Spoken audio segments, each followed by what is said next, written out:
Hello everyone, my name is Angelo P. Corbillion and welcome to my YouTube channel, Mr. Corbi.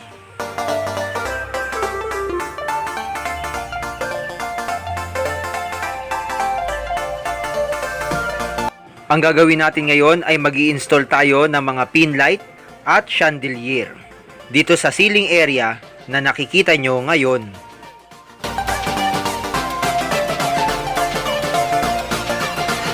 At ito yung ating mga pin light.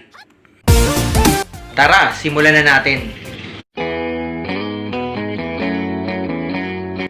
Ang first step natin ay markahan or guhitan yung kabuoang square ng ating pin light.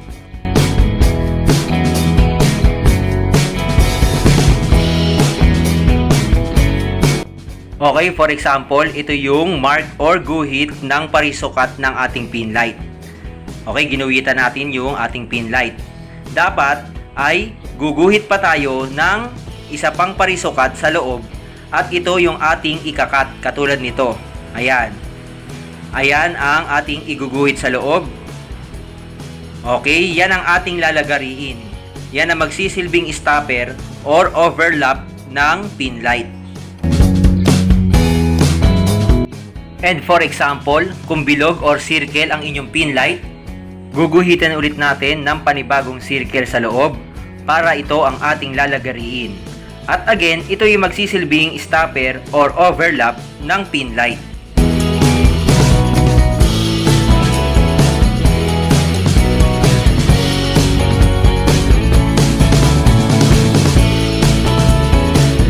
Ngayon, butasan na natin para malagari na natin yung overlap na iginuhit natin.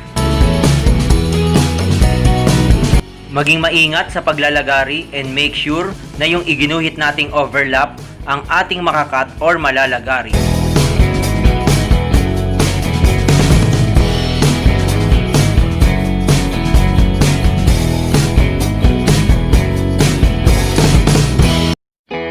Okay, dalawang linya lang ito. Kaya dito natin siya i-connect sa ating pin light. Ito, ituturnilyo natin dito at dito. Okay. So, pwede rin magkabaligtad. Dahil dalawang linya lang naman meron ang ating ilaw. At balatan natin yung magkabilang dulo ng wire bago natin i-connect sa terminals ng pin light. Luwagan muna natin yung tornilyo para mailagay natin yung wire.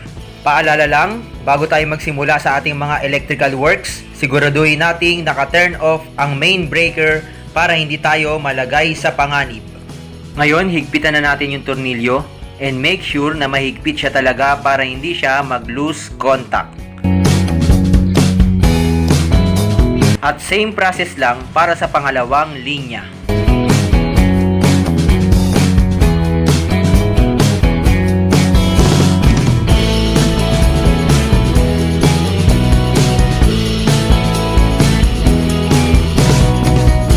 Okay, ipapasok na natin yung pin light dito sa ating square na hole.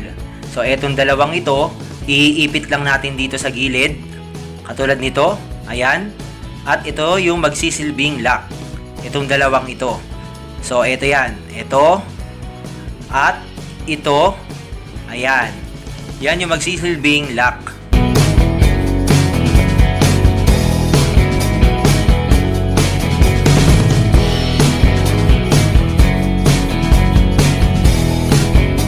At na-install na natin yung ating unang pin light. Let's proceed to the second pin light. Same process lang katulad nung pag-install natin nung unang pin light.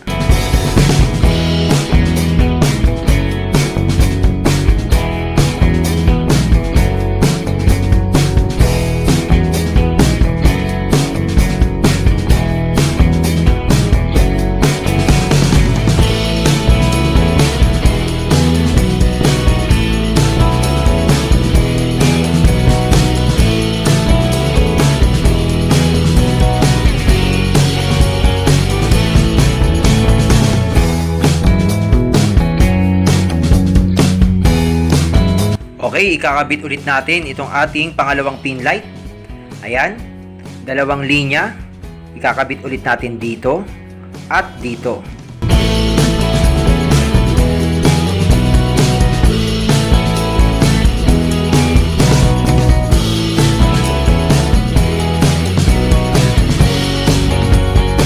Again, make sure na mahigpit ang inyong pag-screw at nabalatan yung bandang dulo ng wire bago i-connect sa mga terminals ng pin light.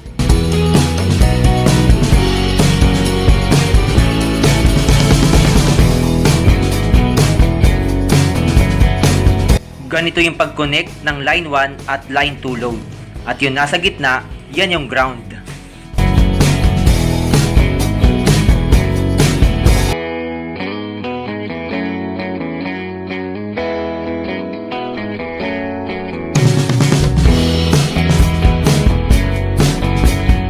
Okay, nakakadalawang pin light na tayo. And this is our third pin light.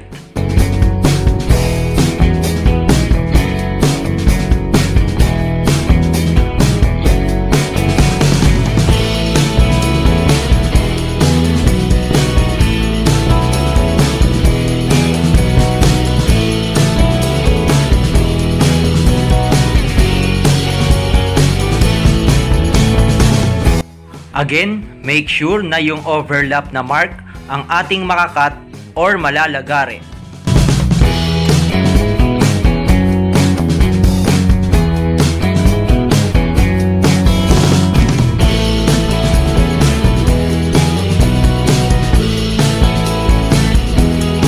And of course, ituturnilyo na naman natin yung line 1 load dito. Ayan, line 1 load at line 2 load.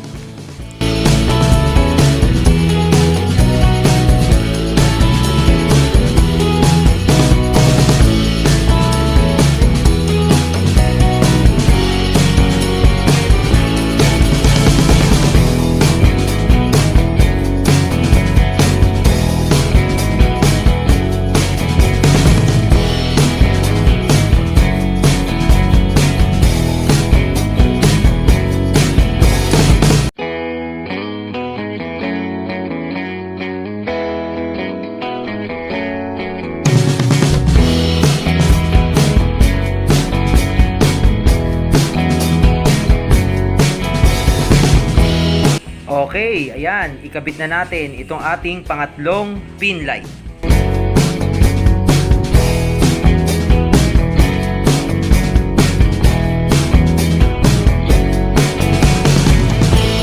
Okay na, 3 down. And last but not the least, ang ating pang-apat na pin light.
Alright, tapos na yung ating pang-apat. Ayan na. Ito na ang ating mga pin light na ikinabit or in-install ang ating 4 na pin light sa ating ceiling area.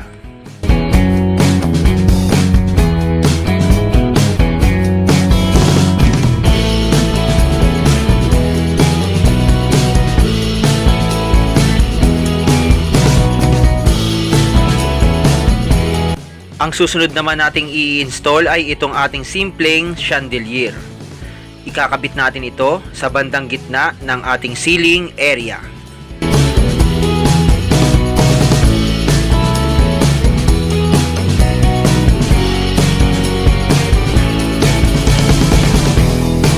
Okay, lahat ng kulay blue na wire ay ating i-connect or itatap dahil ito ang magsisilbing line 1 load ng ating chandelier.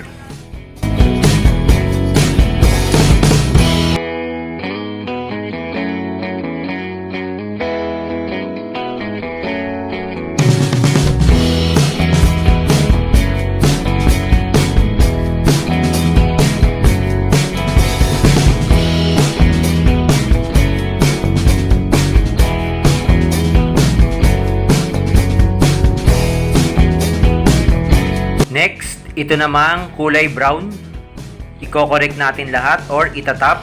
At ito naman ang magsisilbing line 2 load ng chandelier.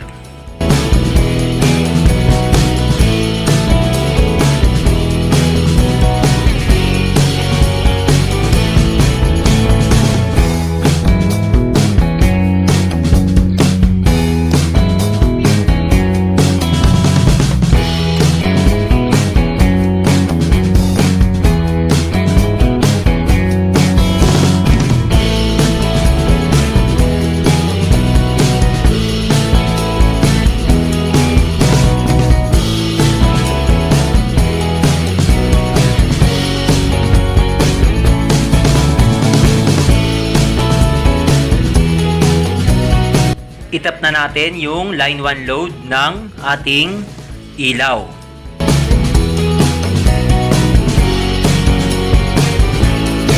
Lagyan natin ng electrical tape.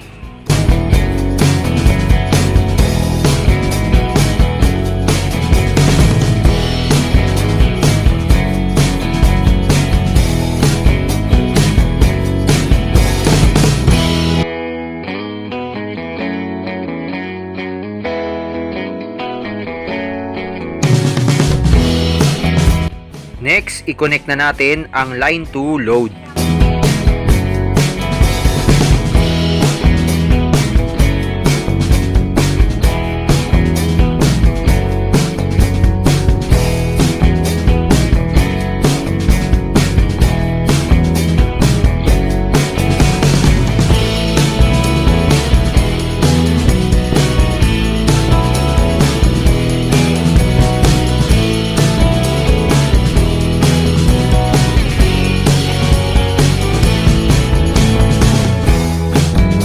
At ngayon, i-fix na natin na maayos ang ating chandelier sa ating ceiling area.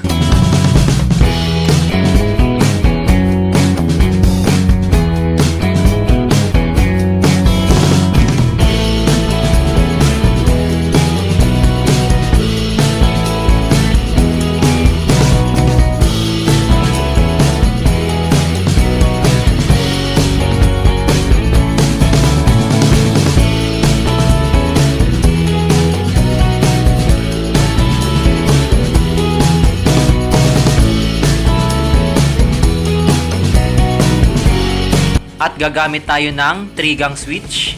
I-install din natin ito. Dito natin ikakabit yung ating 3-gang switch. Ayan, kung mapapansin nyo, ito, ayan, ilalagay natin yan dyan. Okay, mag-uukit tayo ng ating lalagariing parte ng pader.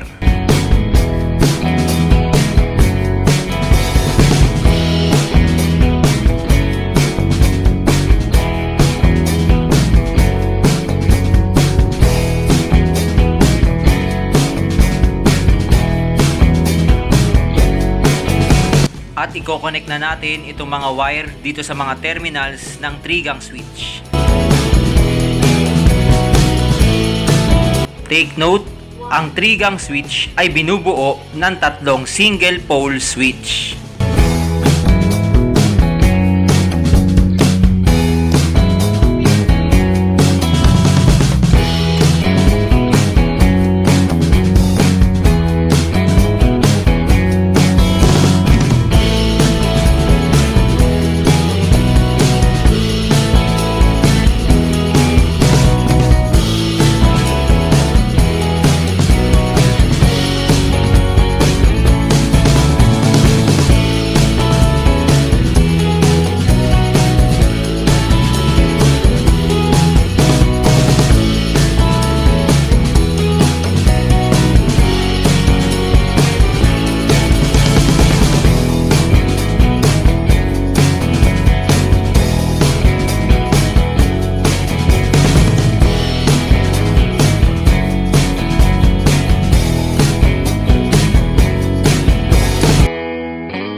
Okay, pwede na nating i-fix sa wall ang ating switch.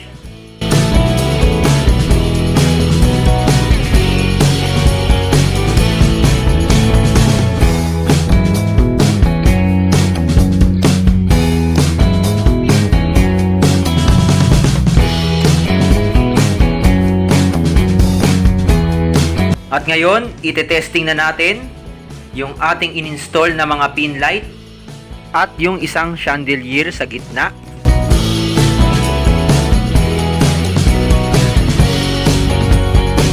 Maging matagumpay kaya yung ating pag-install?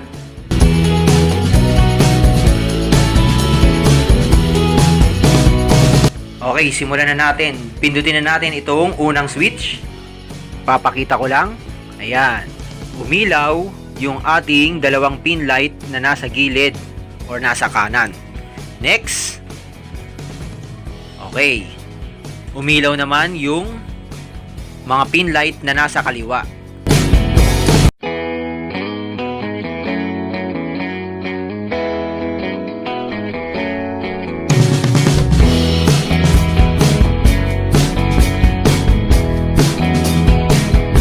And last, itong switch natin para sa chandelier. Okay. Umilaw din ang ating chandelier. At naging matagumpay ang pag-install natin ng pin light sa mga gilid at chandelier sa gitnang bahagi ng ating ceiling.